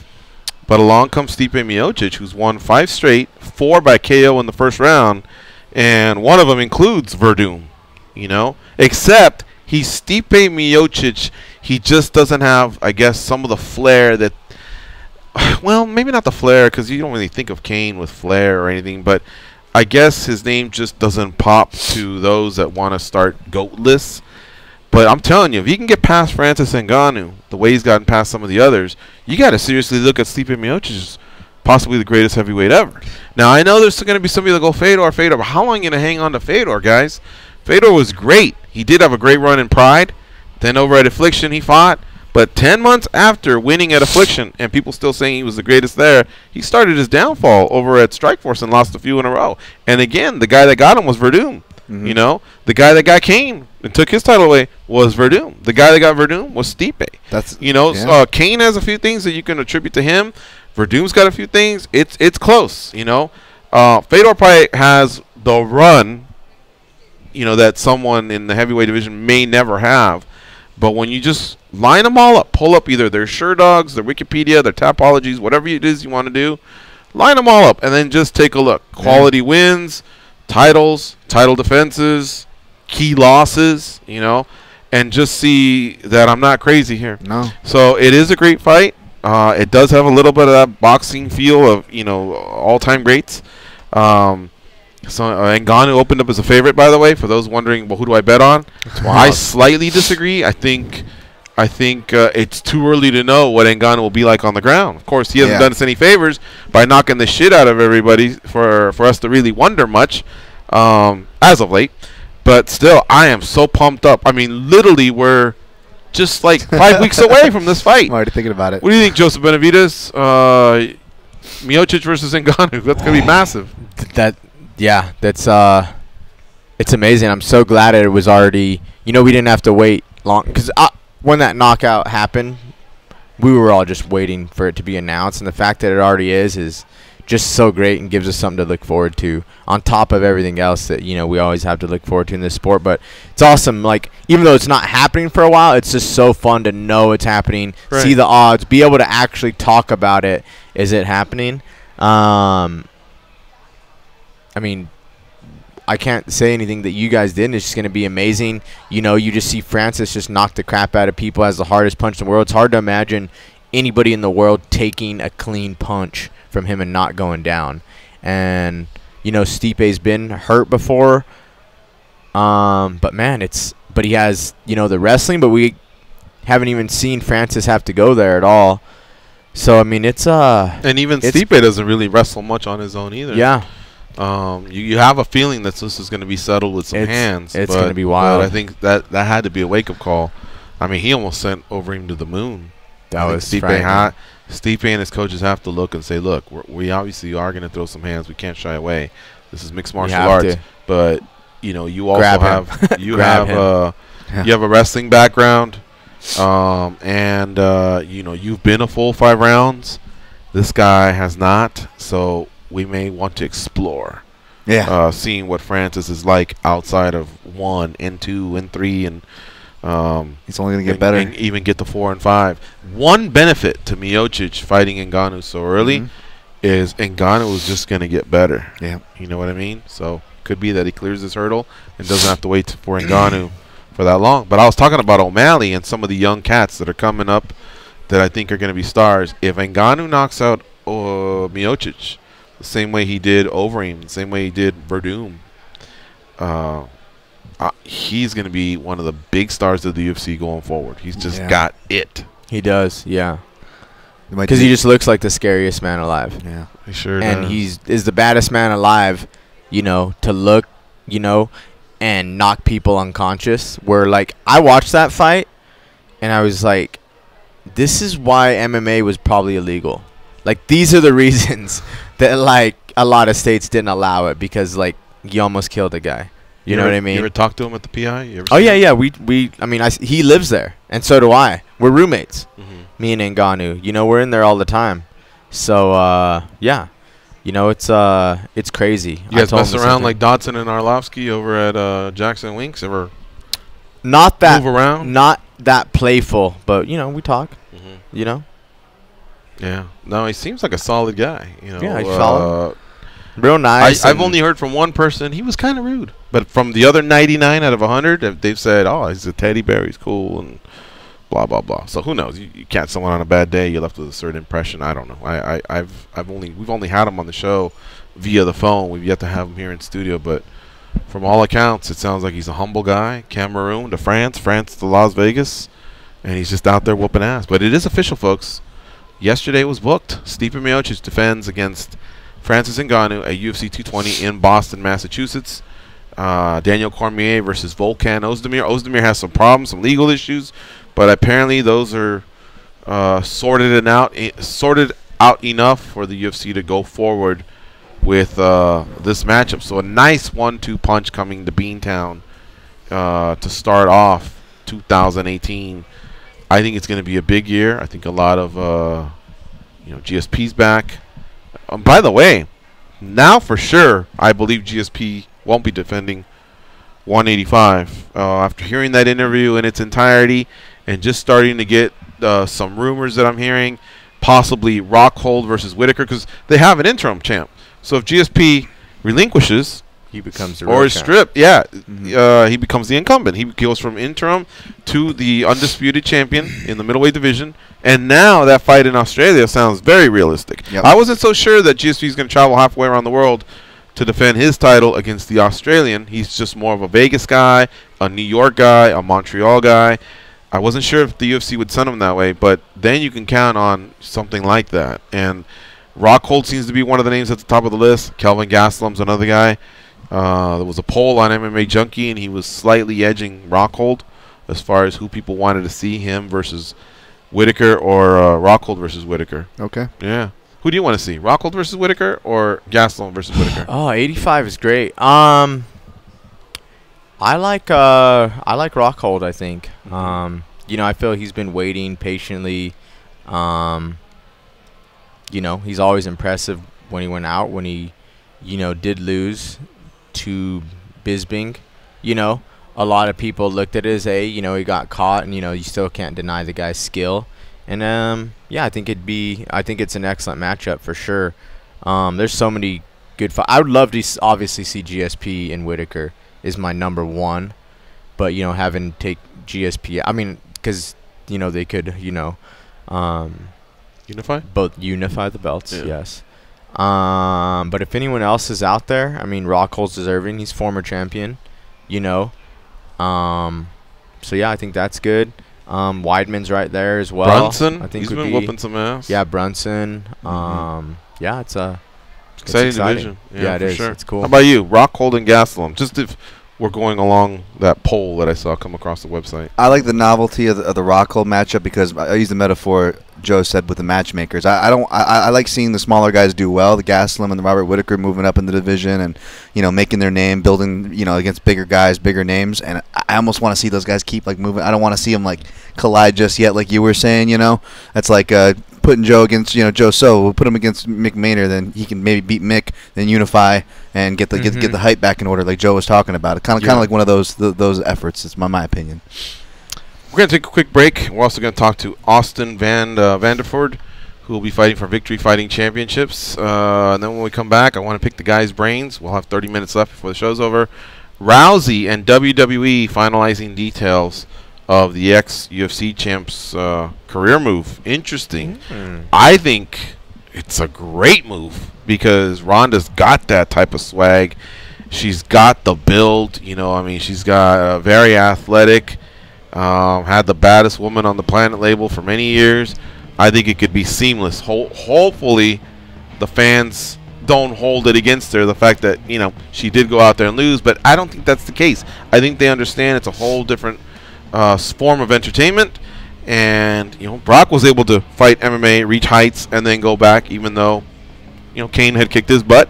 He was still able to go back to WWE, make fans believe he was the man there. So I think it's very, very possible. I think it's a great move for the WWE.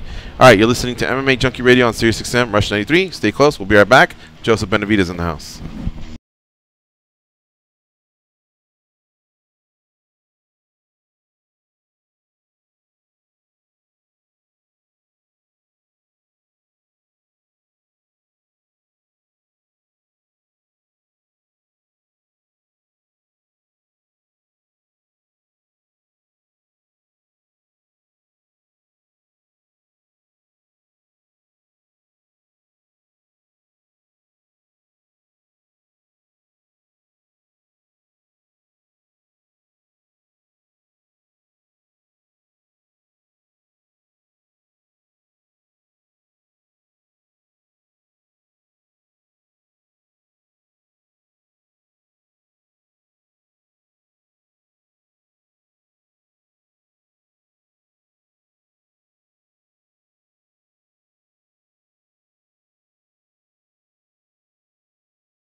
You know that scene in Star Wars where Darth Vader tells Luke he's his father? What if I walked in right after with my voice and was like, I'm your Uncle Walter. Can I get a lift home? That'd be crazy, right? Anyway, here George and goes. Help SiriusXM in the fight to end hunger. Support Why Hunger's annual Hungerthon donation drive. Go to SiriusXM.com/Hungerthon and see items you can bid on now through December 13th. Like, be a guest DJ on SiriusXM's Elvis Radio at Graceland, plus a 2-night stay at the Graceland Guest House. Or make a donation and receive a gift like a John Lennon Imagine scarf and more. Go to SiriusXM.com/Hungerthon for more details today. Your face lit up there when I said John Lennon, the scarf. I love John Lennon. Oh. Obsessed with him. There you go. So, Joseph, you need to go to SiriusXM.com/Hungerthon and enter to win. Or maybe even be a guest DJ at at Graceland. Oh, that'd be awesome, too. I love Elvis. Yeah. So, Joseph has to get going because he does have to get to the UFC PI. I hate Joseph, myself for it. I would love to hang out all day, but I realize I don't want to inconvenience everyone else that is working on me and doing their job by being late. So I'm sorry, but it was a great time. I hope we got enough in. Yeah, we did. Yeah. You updated us on your injury, and it sounds like 2018, maybe March, the same card as Sean O'Malley. I think he wanted to March in fight Vegas. You know, if we bust it, I think maybe we can get there. Or April, you know, just, you know, obviously going to do what's better for me and what everyone, you know, we'll figure it out. But around there. All right. Don't forget that parking pass. Anytime. Willing to come in, co-host. Always had a good time, and it's a quick trip for me to the PI too. So I'm always down, guys. All right, buddy. Thanks for joining us. Thanks everyone for tuning in. All right, thanks, folks. Joe. You can follow Joseph Benavidez on Twitter at JoeJitsu. I love everyone. We are now going to move on to our next guest. His name is Austin Vanderford. He is going to be fighting at Victory Fighting Championships 59, which is headlined by Stotts and Burden. Austin is 3-0. And he will be on that fight card that's featured on the UFC Fight Pass. So check it out. He joins us now on MMA Junkie Radio. What's up, Austin? How you doing? How's it going, guys? Great. Thanks for joining us here on MMA Junkie Radio. You're on with George and Dan. How you doing? I'm doing good, man. Just hanging. Thursday's kind of a light day for us, so yeah, just kind of relaxing, get my body feeling good, and just hanging. VFC is a great organization. What do you think of their cage? Have you already scouted it out? And you know, is it the same? You know, once you're locked in with somebody else, does it matter the dimensions, or how do you feel about that? Yeah, I don't really pay too much attention. I know it's square, right? I think that's kind of the difference in it. Right. But you know, I've come up sparring in boxing rings and, you know, all that stuff. So I don't really think it'll play that much of a difference in my game or any of that. So now, as a fighter, you've never lost, neither at the amateur level or the pro level. How does that feel for you? You know, MMA is not one of those sports where it's really the most important thing to stay undefeated. But as these fights mount up and as people start bringing your name up more and more, do you feel any pressure?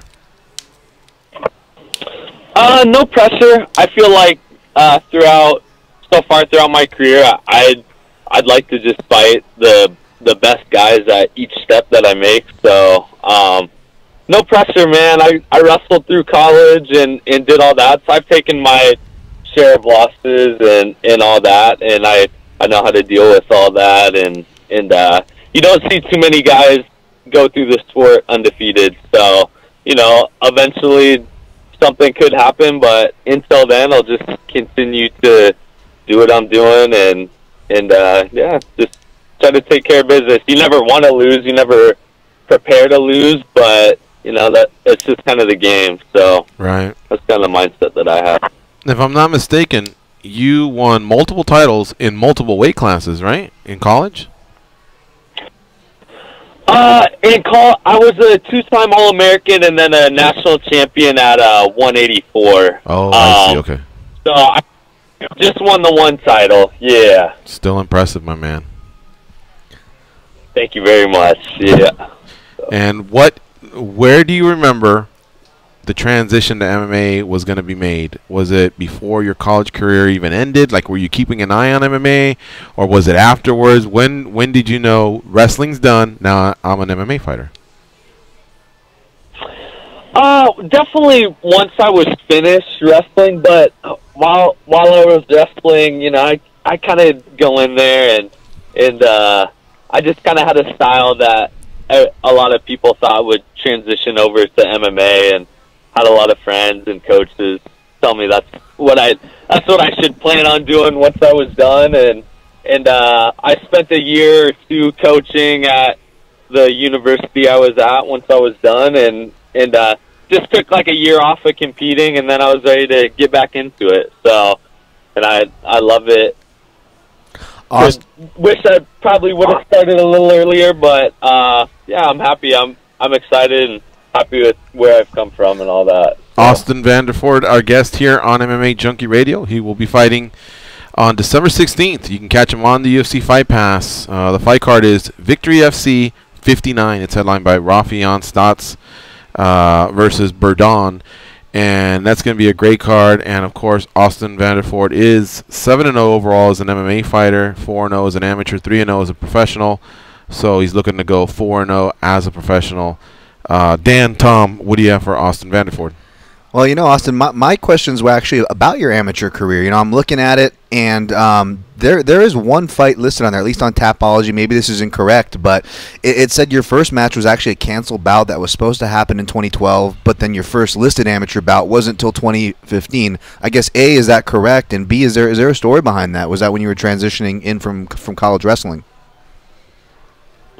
Yeah, I've got a couple fights, amateur fights that aren't listed on there too. But yeah, that's correct. I right when I finished wrestling, I think the national tournament had been like a month or two over, and I didn't really have any training. I just wanted to go kick somebody's ass, and I thought, man, I'll just jump in. I'm in good shape right now, and unfortunately, I can't really remember what. I think the guy got hurt or something, but I remember weighing in and doing all that, and the guy just never showed up. So I did that, and then I kind of took it a little more serious. I'm from Alaska, so I went back and fished for the summer and worked, and came back and thought I'd take fighting a little more serious, and I just had bad luck trying to get opponents, and had a lot of people fall through and whatnot. So then I kind of turned my attention to coaching for a couple of years, so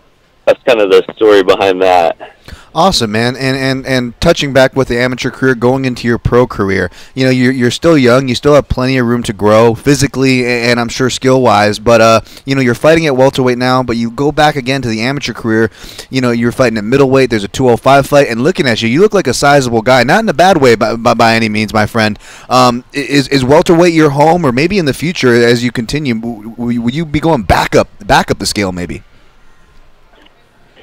Yeah, I mean, I'll just kind of see how my body reacts, and I fought all over the place, and I walk around a little heavy. I'd say, you know, I got a good chunk of weight to cut, but as weird as it is, man, I kind of like cutting weight, and I kind of feel like if I'm not cutting weight, I'm not really getting ready for competition or a fight, and I've been wrestling since I was 4, and so that's just kind of always been a part of my life, so definitely for the near future, gonna stick at 170, and you know, we'll see how it goes. Like you said, there's a lot of room to grow and all that, and just kind of take it fight by fight, and definitely by opportunity as well.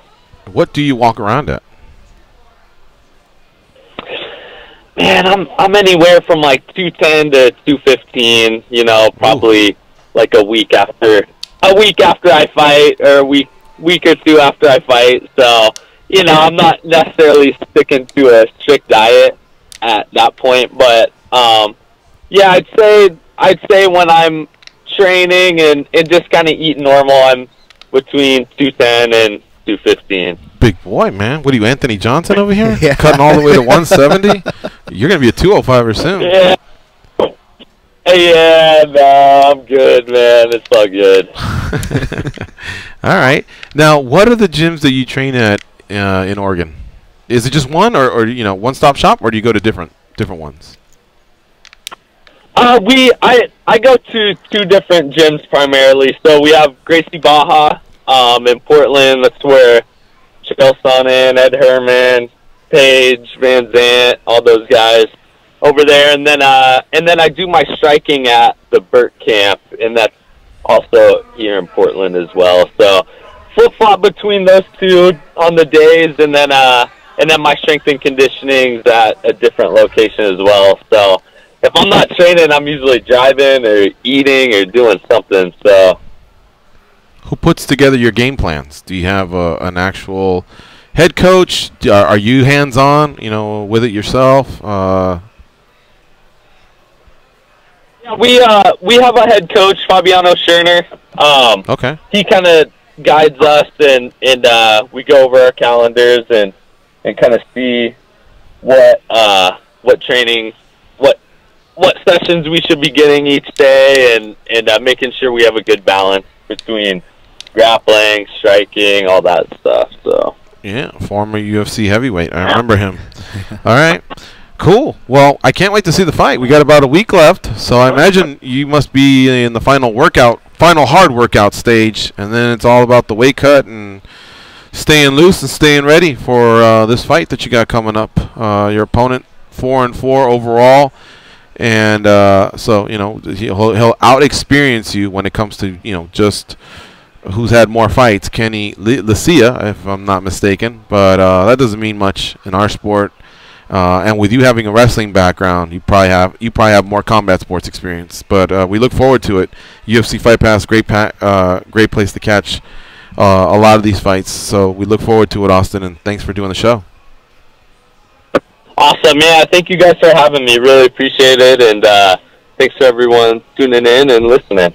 So. All right, cool, folks. Give Austin a follow at Austin V174, and check him out on the UFC Fight Pass next Saturday. Thanks, Austin. Take care. Awesome. Thank you so much. All right, we'll see you. Easy, Austin. All right, folks. We're gonna take our last break here of the second hour. You're listening to MMA Junkie Radio on Sirius XM Rush 93. Stay close. We'll come back. We'll finish up with some phone calls. I know the phone board's lighting up there, so we'll finish strong in that regard. 866-522-2846 if you want to slip in that queue.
They're so fat, they gave Dracula diabetes. Here are your hosts, Gorgeous George and Goes.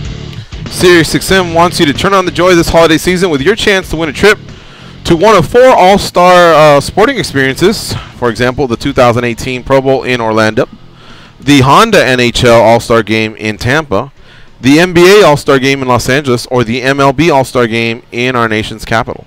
For official rules and to enter, go to SiriusXM.com/All-Star Trip before January 2nd, 2018. No additional purchase is necessary to enter or to win.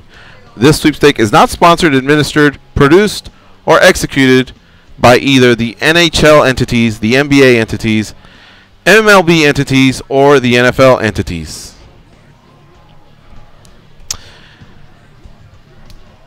Some heavy I stuff. I feel like on. I'm saying titties a lot. As I kind of come down as I wind that read down, I feel like, what about the Spearman Rhino titties? You slow some syllables down, you're pretty much there. Yeah. Yeah. I was thinking, though, which one of those All-Star games would you want to go to the most? If it was the football Pro Bowl, the NHL, the NBA, or the MLB? Is there a motorboat quarterfinal? Sorry, I'm still thinking. I'm still thinking. My head's out. The NBA is kind of scattered over 3 days. They have the 3-point contest, the dunk contest, and then the game itself. And they go off on the game. It's just windmill dunks and alley hoops and around the back passes. Football is my favorite sport of those 4. Except when they get there, the season's done, man. You're not gonna go out there and just, you're not gonna launch yourself and hurt anybody. You're gonna see some great players, but for the most part, a lot of players, especially coming off the Super Bowl, they just don't have it. They decline. So usually when it's in Hawaii, when it used to be, I think it was like more of an experience. The fact that it's in Orlando, I've been there. It's I think my number 1 would be the NBA. How about you? I don't know. I'm thinking of the last football game I went to, and I was going to say basketball because that was my favorite sport before MMA. Yeah. But the football games I've been to were fun. Now, I haven't been to a pro game, though, so I can't even really talk. The closest thing I've been to was maybe a college game here or there, and the last one I went to, it was, I don't know what the ranking was, but a team from Hawaii came here to play Green Valley High School, where my sister used to go to. And, of course, Hawaii smashed Green Valley High School. It was like 55-7. Did they really? Yeah, there was only a couple Hawaiians in the stand, and then it was all the Green Valley people just quiet and sad. In football? Yeah, because they were playing against high school kids, and I'm using air quotes because they were just like 300-pound Samoans. It didn't look like they belonged in high school, so the line didn't get. Well, if they want a real game, they can travel to Santa Ana, California, and play Modern Day Monarchs. Well, that's some banner. You're talking banner status there. You're talking.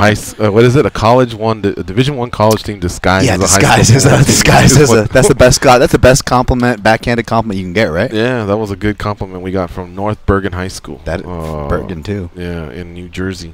Danny, which one of those All-Star games would you want to go to? Probably MLB, because that one. Like you were just saying, with the other ones, nothing really matters. So, you'll see a bunch of cool dunks at the NBA one, and the football one, it'll be so. Like, if they still had in Hawaii, hell yeah, I'd pick that one just for the sake of being able to go to Hawaii. But the MLB one actually matters now because it's home field advantage for World Series. Danny, it's not going to be like The Simpsons, though. You're not going to be able to go there and yell at Daryl Strawberry and make him cry. So, sorry. You don't know that. You don't know. You don't know. Let's finish up with some calls here. We'll start off with Showtime in Tennessee. What's up, Showtime? It's yo time. What's going on, fellas? Not much. And you? Nothing much. Are you guys going to the fights this weekend? Are we going to the fights in Fresno? No. Negative. No. It sounds the western part of the United States. Well, you're a truck driver, but for those listening that don't know, it's not like Baltimore and Philly. Oh, it's 2 hours. Philly to New York. Oh, it's an hour and a half. Fuck no, man. Vegas to Fresno is probably about a good 6. And if we do it on a Friday, it could turn into 8, and you could fly, but no, I'm not doing it. It's a short answer. Yeah, NorCal's a real drive. It is. California's a massive state. Hey, I was going to mess with you about your high school alma mater. A friend of mine's son plays at IMG Academy. They just as tough as you guys. You guys are number 1, and they're number 2. Well, maybe next year it'll be their year. All right. Yeah. Well, they're undefeated too. So I guess it's you really if they don't play each other, it's really hard to say who's the best. Who had the better schedule? I don't know, because, see, IMG goes around playing the best teams in the country. They travel. Like, they don't just play Florida teams. They go all around the country playing teams. So, because I know this. Kind of hard to say. I know this. We got Concord de La Salle coming up. That'll be our final test. But we also played Bishop Gorman here in Vegas, and they hadn't lost in 5 years and 50-some games, and we gave them their first loss. So I know one thing, man. We had an incredible schedule. I don't know if they did, but if they didn't, well, they should have, because maybe they'd be number 1 and we'd be number 2, but that's not the case. Hey, Showtime. If this is kind of, I was gonna say, if this doesn't sidetrack you too much, I was just thinking, random hypothetical. You drive a truck. If you were stuck going from California to Florida, or say from Florida to the Fresno car, you had to drive that whole way. Who would you rather have in your truck with you, Holly Holm or Chris Cyborg? Who do you think you'd have a better road trip with? Honest question. Take that where you want. Cyborg. Why is that? Why is that? Better food stops, or what's the line of thinking there? I just think she'll be a little bit more. She'll be funnier. She'll try to crack jokes. I wouldn't be able to understand what she's saying most of the time. All right. Sorry. All right. You Listen. know I'm being sarcastic now. Preacher's daughter, man. You know, the preacher's daughter's a bad girl. Okay. All right. My oldest daughter's mother is a preacher's daughter. So you got a soft spot for Holly? Yeah. Got a real soft spot for her. Some legs too. Only if she'll wear those little tights. Settle down. All right. Well, All right. now We got to move on. I want to finish on time. I got a public. What do you call it? Physical therapy appointment. Good talking to you, Showtime. Public therapy? Yeah, I messed up. Dan from Oregon. What's up, Dan? Man, they keep throwing these prodigies, these young up-and-comers at Cub Swanson, and he keeps batting them down one by one. I don't know what the heck's going to happen this weekend, but we might just see him go down again. This Ortega kid, though, man, he's got a lot of stuff going for him. I like his mentality. I like the way he speaks. All of his fights that I've seen. I want to throw some numbers at you guys, though, man. I was crunching some shit, and I'm like, man, we need a retirement. And so I'm getting serious about this. Okay. If we gave up 1% of the money that the UFC makes, we know they made $600 million last year. Let's assume $500 million. Nice round number. 1%. If it went to all of the fighters that have put in 20-plus fights in UFC, Strikeforce, Pride, WEC, we're talking less than 50 guys or so. So 50 guys, 1%, which if we believe the fighting numbers that were given, the fighters end up getting maybe 15%. So we're talking 0.15 of a percentage from every fighter's paycheck and only 0.85 out of the UFC's pocket. We can pay these 50 guys $100,000 a year, give them opportunities, come do Q&As, shit like that. $100,000 a year, they don't got to go around. We don't need to see Hoist Gracie over there in Bellator, Josh Koscheck over there in Bellator. You know, like Randy Couture deserves a paycheck. Shogun, Don Fry, these legends. You know, Michael Bisping, we want to see him walk away. Diego Sanchez, we want to see him walk away at the right time. Let's pay these guys, man. Like this is nothing. This is pennies in these pockets, man. I like that. Good call, Dan. You know, I've talked about that where. When it was 55 for the pay-per-view, I said make it 60 and let me know those $5 somehow are going towards the guys that bled and sweat in our sport at some point, or any other of the young guys. I would be down, you know. But just like the NFL and a lot of MLB, our sport could benefit from some sort of a retirement package. I'm going to do soft ending right here. Thank you to Joseph Benavidez, Austin Vanderford, and Sean O'Malley. We'll be right back. Dan, you okay on the overtime? I take it, right? Yeah, good, yeah. We'll be back in 10 seconds with Hal from Chicago. Stay close. We'll be right back.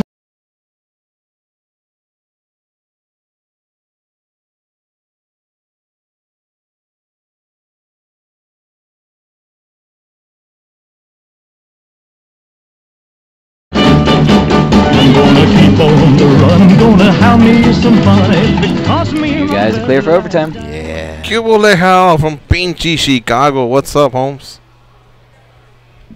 Good morning, fellas. Oh, sorry, it's Joe from Houston. Oh, Joe from Houston. What's up, H-Town? What's up?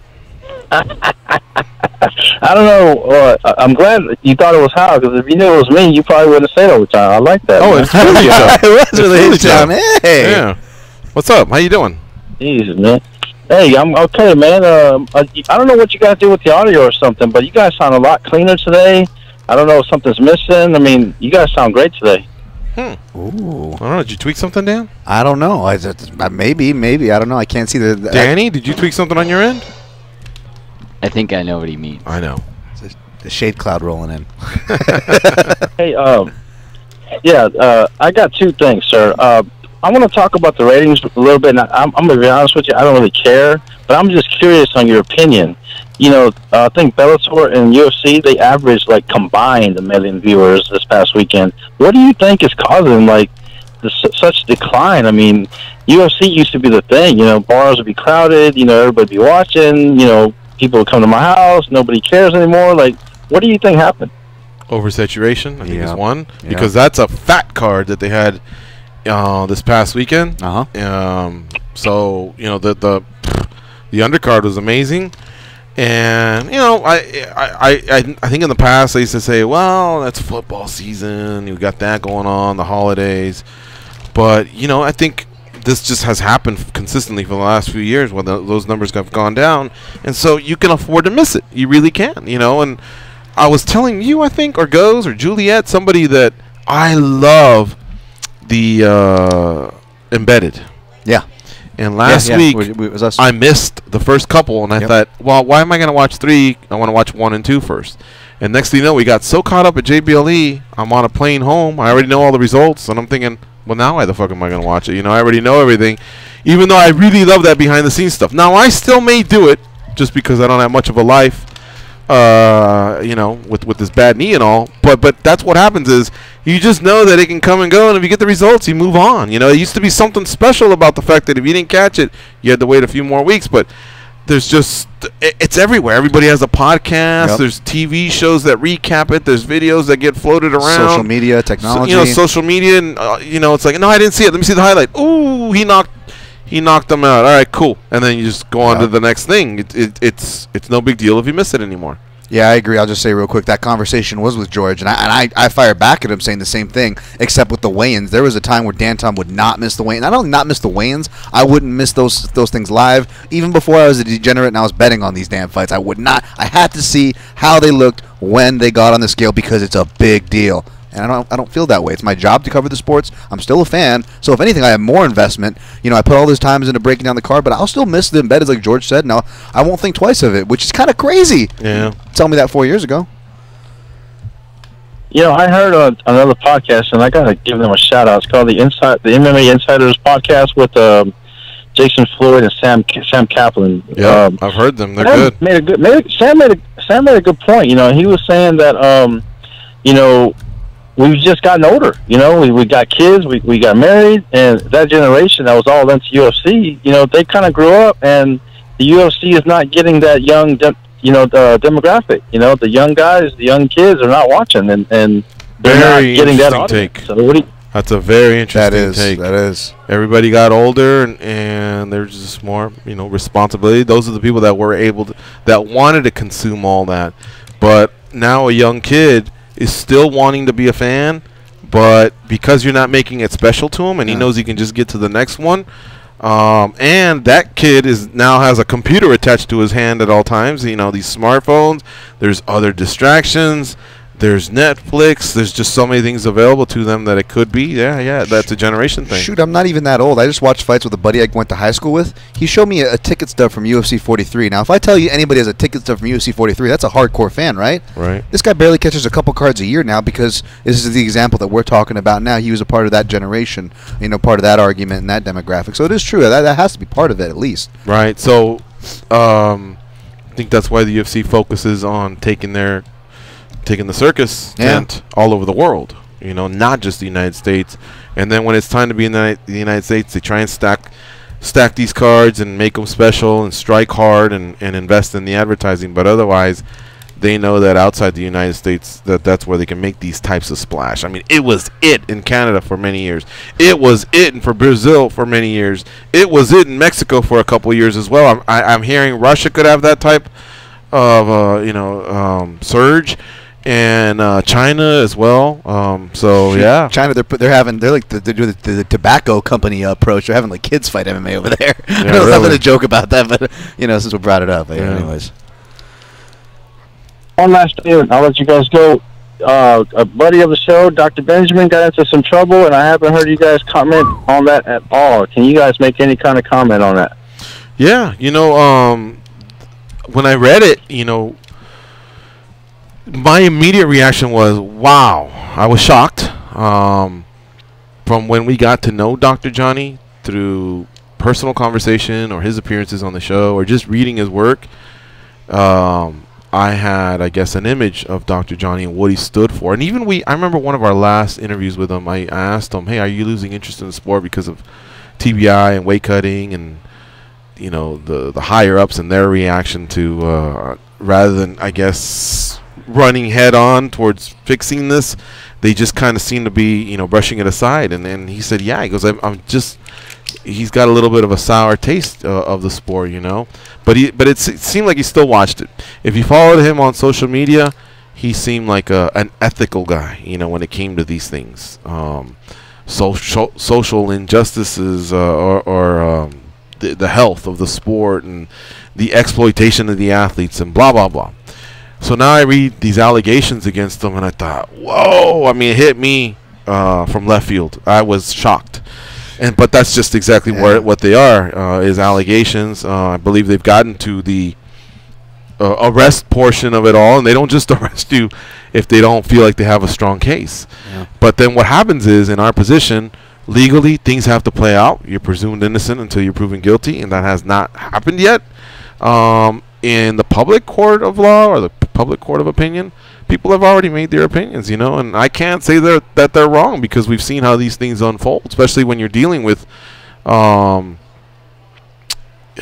these agencies, these elite agencies that are involved. I guess I am disappointed, but we'll see.